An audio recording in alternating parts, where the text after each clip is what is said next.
মানে টিকিট কাটার লাগে বই আছে, টিকিট পাইছি না বলতে আমরা মেয়র সাহেবের কাছে বুঝছি, দোষ দিচ্ছি বুঝছি, কিন্তু কালকে জানাবো। হ্যাঁ, মানে আমরা উপরে মনে যেমন সিস্টেম আছে এটি আমরা কইলে তো আমার মনে জানি না কখন দিয়ে কিন্তু আমরা বুঝতেছি, কিন্তু কোনো আপনি আইসি জানতাম রায় তো ওই চৈত্র মেলা এটা গেছে বছরে 10,000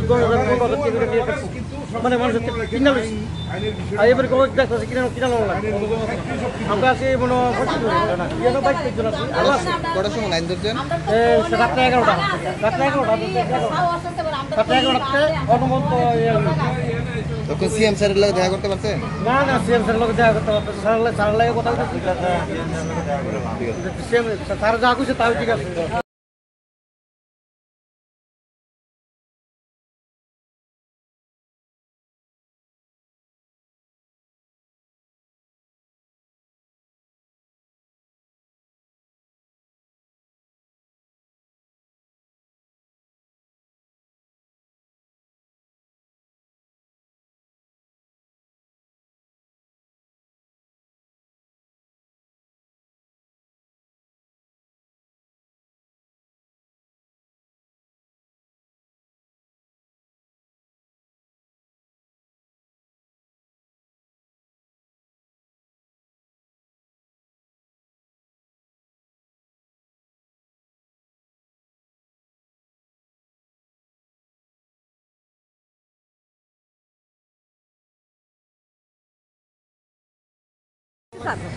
আজকে 2 বছর কত হইতেছে, কোনো ব্যবসা করতে পারতেছি না, আমরা খোয়ার থেকে আসার ঘুরে ঘুরে যেতেছি।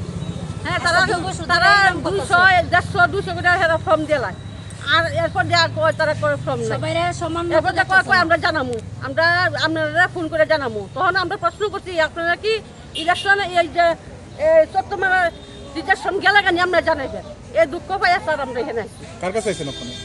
আসলাম স্যারের কাছে। সিএম স্যার কি কইছে তেনে? সিএম স্যারের দেখা হইছে? না দেখা হইছে না, কইছে তারা এখান থেকে আমরা কইছে তারা উঠে যাইব। ঠিক আছে। সকালে যখন আমরা লাইনে দৌড়ছি 2-250 মতো লোক টিকিট পাইছে, বাকি আর টিকিট পাইছে না।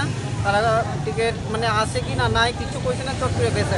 এরপরে একটা মেয়র সাহেবের কাছে গেছি, পরে আমরা দেখি ভিতর দিকে তালা চালাইছে, পিএসআর পুলিশ সব নামাই দিচ্ছে। আমরা অনেকবার তাদের লোকের কথা বলার চেষ্টা করছি, কথাও কইছে না। আমরা লিখিতভাবে দরখাস্ত করছি, এটারও কোনো রেসপন্স করছে না। এখন আমরা স্যারের কাছে দেখা করতাম আইছি, সিএম স্যারের কাছে দেখা করতাম আইছি যে স্যার যাতে এটা ভালোভাবে দেখে। এখন এখান থেকে আমরা হয়েছে যে মেয়র সাহেবের কাছে যাইতাম, তারা কইছে কথা সিএম স্যারের সাথে দেখা হইছে? না মেয়র সাহেবের কাছে যখন আমরা যাইতাম কইছে এখান থেকে তারা কথা কইয়া দিবে। এখনো কেন কতজন আপনারা পাইছেন? আমরা প্রায় 36 জনের মতন আরো বাকি আছি। আচ্ছা ঠিক আছে।